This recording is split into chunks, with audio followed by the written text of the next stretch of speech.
reading from the Gospel of Luke. Now the festival of unleavened bread, which is called the Passover, was near. The chief priests and the scribes were looking for a way to put Jesus to death, for they were afraid of the people. Then Satan entered Judas, called Iscariot, who was one of the 12. He went away and conferred with the chief priests and officers of the temple police about how he might betray him to them. They were greatly pleased and agreed to give him money. So he consented and began to look for an opportunity to betray him to them when no crowd was present. Then came the day of unleavened bread, on which the Passover lamb had to be sacrificed. So Jesus sent Peter and John, saying, "Go and prepare the Passover meal for us, that we may eat it."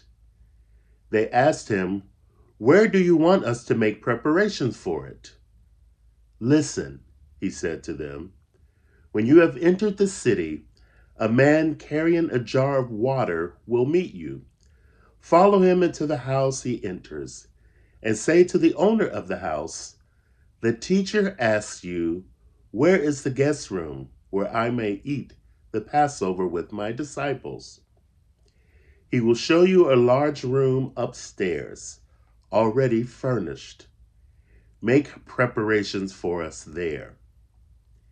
So they went and found everything as he had told them, and they prepared the Passover meal. Amen. Today we have this passage from Luke, which actually takes place during Holy Week of our Lenten season, but we have it today during the second week of Advent. And I want to highlight, it's a wonderful story on making preparations. Jesus is making preparations for the Passover. At this time of year, as we approach the end of a calendar year and the beginning of a liturgical year, I'm reminded just how fast time goes. I cannot believe it is December. Time moves quickly. Are there goals, projects, or things that you have that you wanted to accomplish in 2024? Maybe you use this passage and this time to reflect on that and see how you can continue those preparations to get it done, because life is short and it moves so quickly.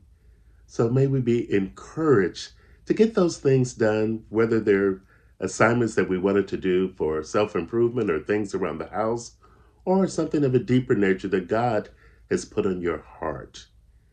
Jesus encourages us to make preparations. And one of the things I love about the story is that there are people who are yet to be revealed who are willing to help us when we have these projects and these goals and these commitments in prayer. That will be revealed. How did this man carrying the jar of water know about this? And the owner of the house with the large room.